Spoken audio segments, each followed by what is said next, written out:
करना।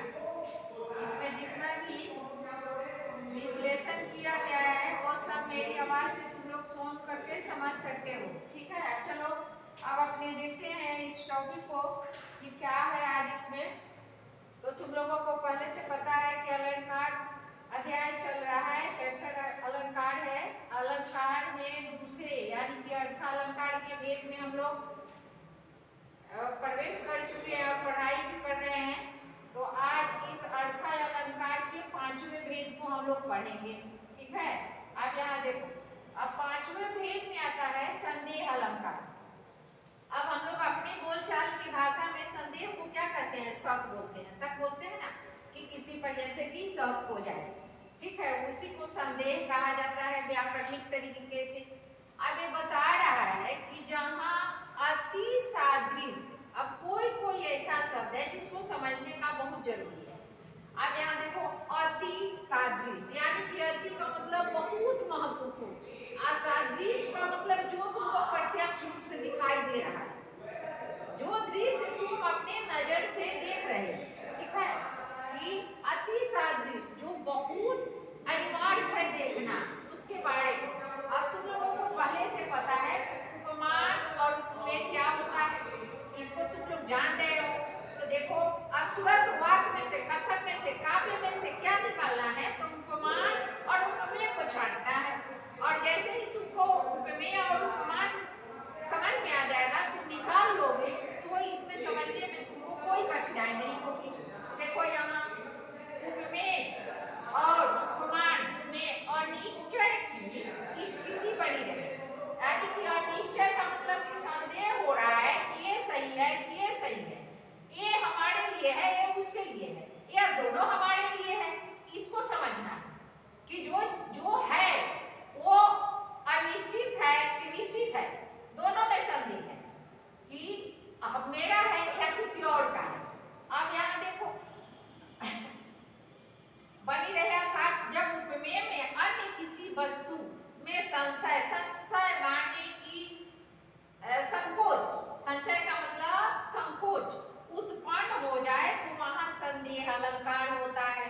संकोच हो जाए, अभी बताए हम कि जहां पे देखना ये है कि किसी भी चीज का निर्णय नहीं निकल रहा है कि ये मेरा है या आपका है या किसी और का है, तो वहां पे संदेह जैसे शब्दों की उत्पत्ति होती है और वह उत्पत्ति के साथ कौन सा अलंकार होता है?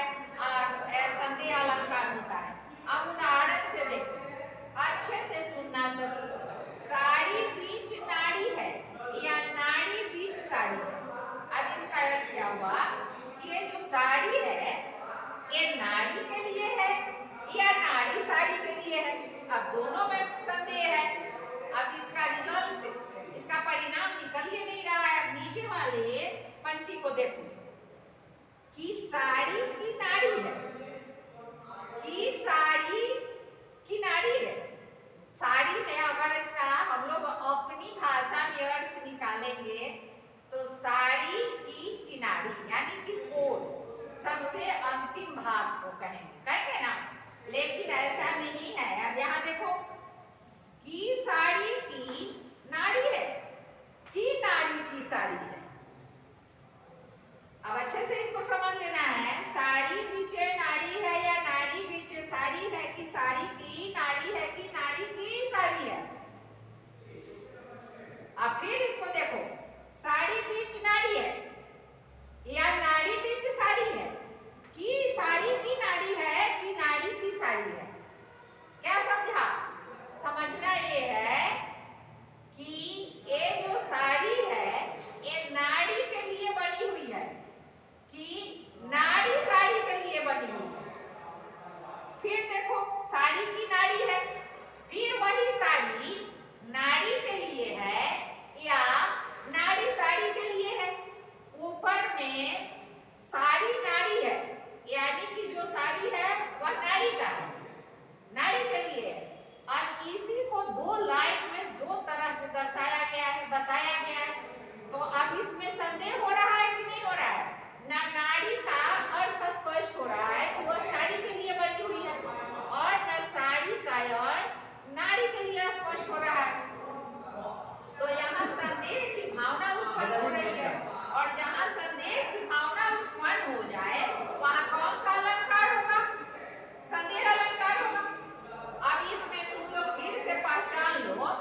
तो यहाँ देखिए पहले पंक्ति में है साड़ी नाड़ी, तो साड़ी की तुलना किससे की गई है?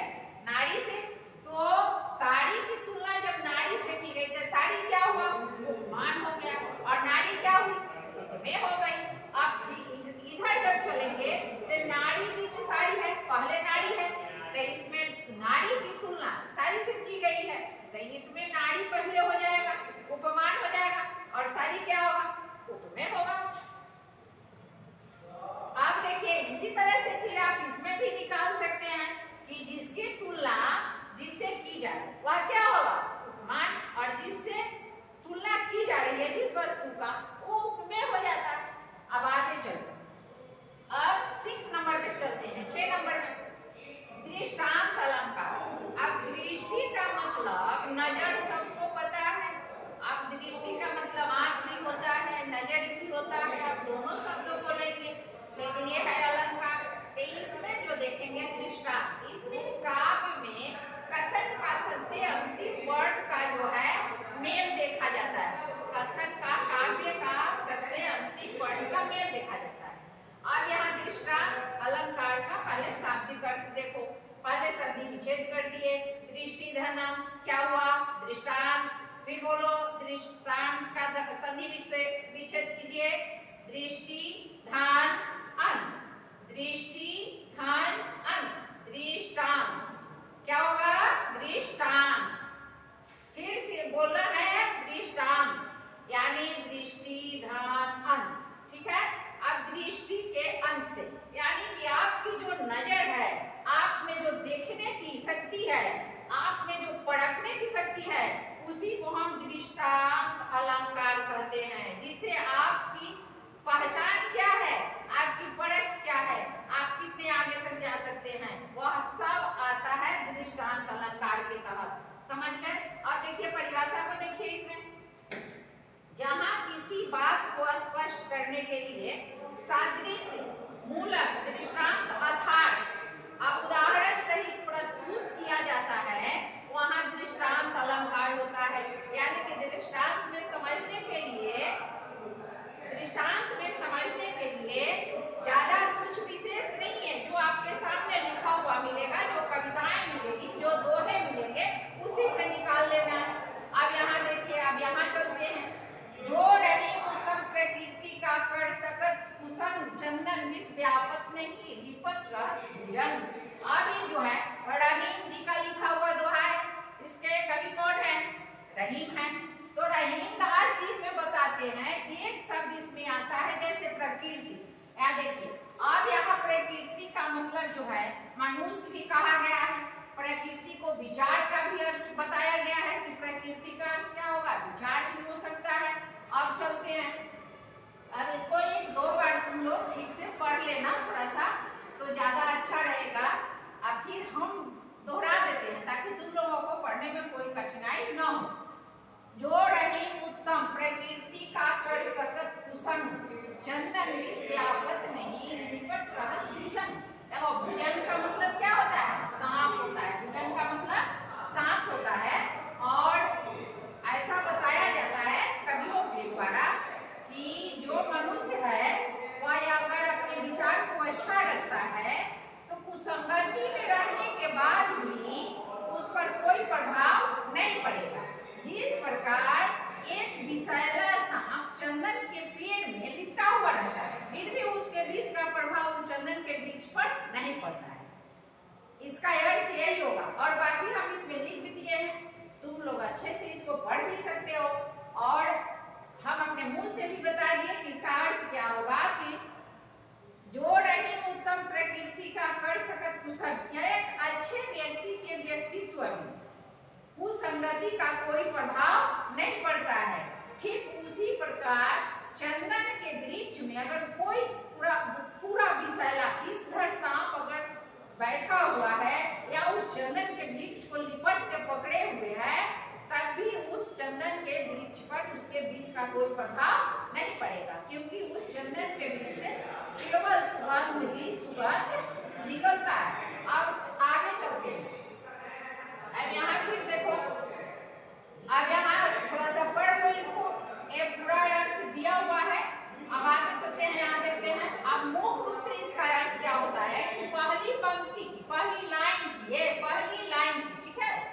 पहली पंक्ति माने पहले वाले दोहे की पंक्ति, ठीक है।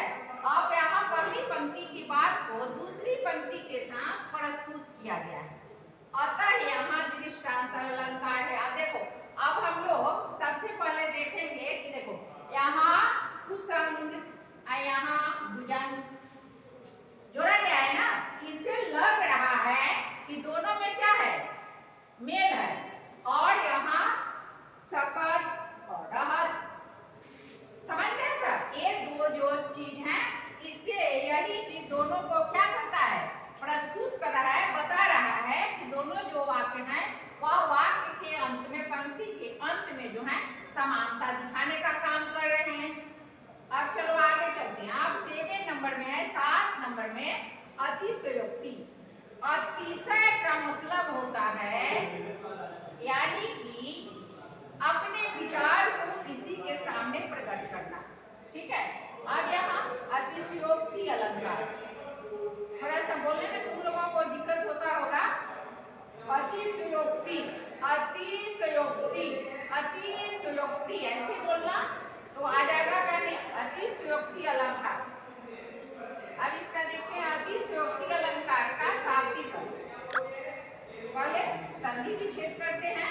अतिशय, अतिशय धन उक्ति, अतिशय धन उक्ति यानी कि इसका मतलब हुआ किसी बात को बढ़ा चढ़ा करके कहना, यानी कि खूब बढ़ा चढ़ा करके कहना। बात कुछ और है लेकिन उसको बढ़ा चढ़ा करके कितना जितना कह दो, झूठ समझ जो मन में आए उसमें लाग लपेट करके आगे बढ़ाते चले जाओ, वो क्या है, अतिशयोक्ति अलंकार है। अब यहाँ देखो, उपमेय को छिपाकर उपमान के साथ उसकी अभिन्नता, अभिन्नता असमानता, ये दो शब्द है। समरूपता, अभिन्नता माने जैसे कि दोनों चीज भिन्न न हो, ठीक है। कि प्रतीति, प्रतीति का मतलब पहचान कराना, परिचय कराना, ठीक है। अपने विचार से सहमत कराना, प्रतीति कराना माने परिचय कराना, अपने विचार से सहमति कराना, दिलाना, सहमति बताना भी हो सकता है कि अतिशयोक्ति अलंकार है। इसमें उपमेय का नाम उल्लेख तक नहीं किया जाता है। ऐसे अतिशयोक्ति अलंकार में उपमेय की कोई चर्चा नहीं होती है, समझ गए सर? उपमेय की कोई चर्चा नहीं है। अब ऐसा माना जाता है कि वह सिर्फ उपमान के द्वारा ही उसकी प्रतीति कराई जाती है, उसकी पहचान कराई जाती है। ध्यान रखना है, याद रखना है, अतिशयोक्ति अलंकार में उपमेय का कोई काम नहीं है, उसका कोई नाम निशान नहीं है, उसका कोई नाम उल्लेख नहीं होता है। सिर्फ उपमान ऐसा शब्द है जिसके द्वारा उसकी पहचान कराई जाती है, उसकी प्रतीति कराई जाती है, उसके विचार को सहमति दिलाई जाती है और उसके आधार पर कथन को आगे बढ़ाया जाता है, काव्य को आगे बढ़ाया जाता है।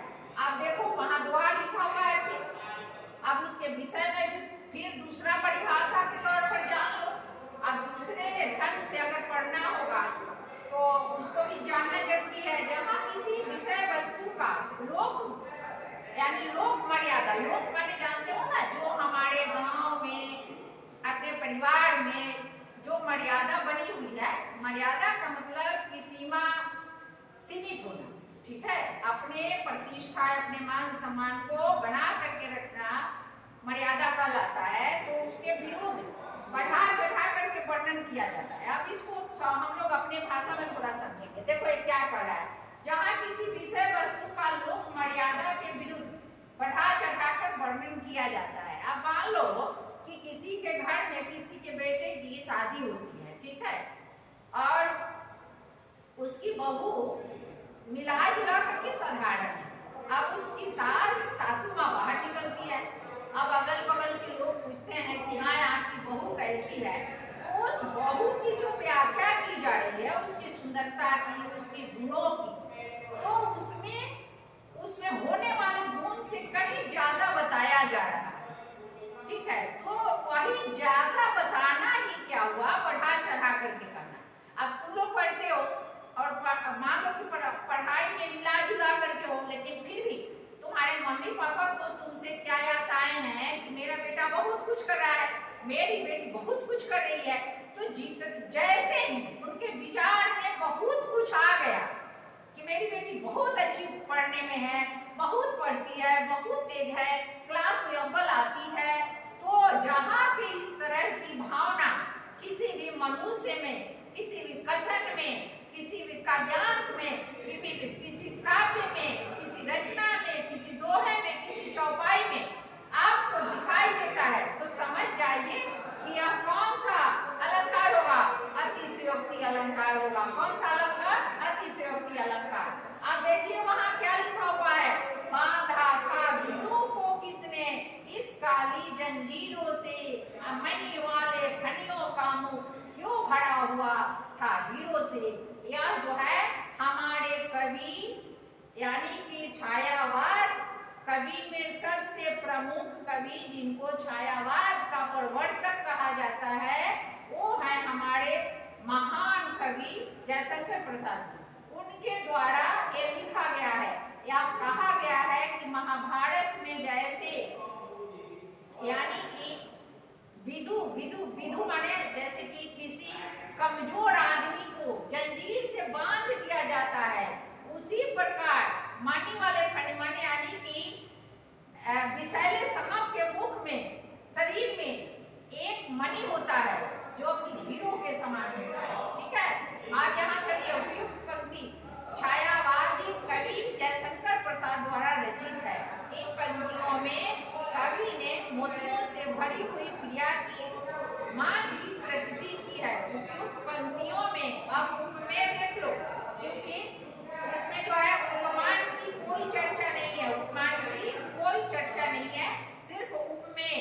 उपमेय को सीखना है। देखो कौन कौन सा शब्द उपमेय है, मुख, बाल तथा मांग का नामो लेख तक नहीं आ रहा है। अब उपमान में देखो, उपमान में कौन कौन आ रहा है, विधु, काली जंजीरों तथा मणि वाले खनियों से ही उपमेय की प्रतीति होती है। अब दूसरा देख लो, और एक उदाहरण देख लो, हनुमान की पूंछ में लगन न पाई आग, सारी लंका जली गई, गए निशाचर भाग। यानी कि यह रामायण से लिया गया है। यह दोहा जो है रामचरितमानस से है। ठीक है, लंका कांड में ये सब जो घटना हुई थी हनुमान जी के साथ, या रामचरितमानस सबको पता है, वो स्वामी तुलसीदास के द्वारा लिखी गई है, उन्हीं की रचना है ये। तो उसमें कांड में लंका कांड है। लंका कांड में जब हनुमान जी सीता मैया की खोज करने पहुंचते हैं, तो सीता जी की तो पता लग ही जाती है। उसके बाद क्या होता है कि हनुमान जी अपना पूरा उत्पात मचाते हैं। उस समय लंका का जो सैनिक है, जो राक्षस सेना है, उनको पकड़ लेता है, और पकड़ने के बाद उनको राजसभा में लाई जाती है, और उनके रावण के द्वारा कहा जाता है कि हाँ, बंदरों को मुझसे बड़ी ममता होती है, इसलिए वानरों की पूंछ को जला दिया जाए। लेकिन हनुमान जी तो पवन पुत्र से समीर पुत्र थे, इसलिए उनकी शक्ति का किसी को एहसास था नहीं, अंदाजा नहीं था। तो उन लोगों ने मिल करके क्या किया कि हनुमान के पूंछ में आग लगाना चाहा, लेकिन जब उनके पूंछ के आग से उनको कोई क्षति नहीं हुई, वो एकदम ठीक ठाक थे, और वही पूंछ की आग सारी लंका को नष्ट कर दी। तब राक्षस क्या किए, उस आग को जलते हुए लंका को देख करके भाग खड़े। उसी चीज को यहाँ दर्शाया गया है। अब यहाँ पूंछ, लगन, आग, लंका, ये सब क्या है, सब जो है उपमेय की प्रतीत यानी परिचय कराने वाला शब्द है। तो अब इसे तुम लोग फिर अपना देख लो, पूंछ, लगन, आग, लंका, ये सब उपमेय शब्द है, और उपमेय की यहाँ पहचान कराई गई है एक लंका कांड के दोहे से, जो कि हनुमान जी और लंका नगरी के राक्षस जाति के सेना के द्वारा किए गए कर्मों का परिणाम कहो, वही दिखाया गया है। आज तुम लोगों के क्लास में जो है इस अलंकार चैप्टर के साथ 3 अलंकार अर्थालंकार के भेद को पढ़ाया गया। पहला क्या है, संदेह अलंकार, ठीक है। और 5 नंबर में संदेह अलंकार आ गया, दूसरे में दृष्टांत अलंकार आ गया, और तीसरे में अतिशयोक्ति अलंकार आ गया। अब मोटा मोटी इसके अर्थ को फिर समझ लो। संदेह अलंकार यानी कि जिस अलंकार में सादृश्य, उपमेय और उपमान का अनिश्चय स्थिति बनी रहे। स्थिति माने जानते हो ना, यहाँ जो समय बना रहे, ठीक है। आप चलते हैं 6ठे नंबर पर, दृष्टांत अलंकार। इस अलंकार में पहले संधि विच्छेद अच्छे से देखो, ठीक है। दृष्टि धान अंत, क्या होगा? दृष्टि धान अंत यानी कि दृष्टांत। अब यहाँ देखो, जहाँ किसी बात को स्पष्ट करने के लिए सादृश्य मूलक दृष्टांत अर्थात यानी कि उदाहरण सहित प्रस्तुत किया जाता है, वहाँ क्या होता है? दृष्टांत अलंकार होता है। अब यहाँ उदाहरण के लिए दोहा लिखा हुआ है, जो कि रहीम जी का लिखा हुआ है कि जिस प्रकार से अच्छे व्यक्ति पर किसी खराब व्यक्ति का कोई प्रभाव नहीं पड़ता है, बुरे संगत का प्रभाव नहीं पड़ता है, ठीक उसी तरह से अगर चंदन के पेड़ पर कोई विषैला सांप हो तो उस चंदन के पेड़ को विष का कोई प्रभाव नहीं पड़ता। अब चलते हैं 7 नंबर में, अतिशयोक्ति अलंकार को समझ लो। इसका पहले संधि विच्छेद कर लो। अतिशय धन उक्ति, इसका अर्थ होगा खूब बढ़ा चढ़ा करके किसी बात को बताना या किसी कथन को कहना, ठीक है। अब इसमें जो है उपमेय को छिपा दिया जाता है। किसको छिपा दिया जाता है? उपमेय को। एकदम ध्यान रखना, अतिशयोक्ति अलंकार में किसको छिपा दिया जाता है? उपमेय को। और साथ किसका दिया जाता है? तो उपमान को। छिपने वाला कौन होता है? उपमेय, जिसकी कोई चर्चा नहीं की जाती। कौन छिपता है? उपमेय। कौन छिपता है? उपमेय, याद रखना है। और ये सब सारी जितने भी उदाहरण दिए गए हैं, ये सब अतिशयोक्ति अलंकार के हैं। और बाकी अब आगे तुम लोग अपना पढ़ लिख लेना अच्छे से और नोट भी कर लेना। एक दिन का भी क्लास नहीं छूटना चाहिए, कॉपी चेक करेंगे हम, ठीक है बच्चों।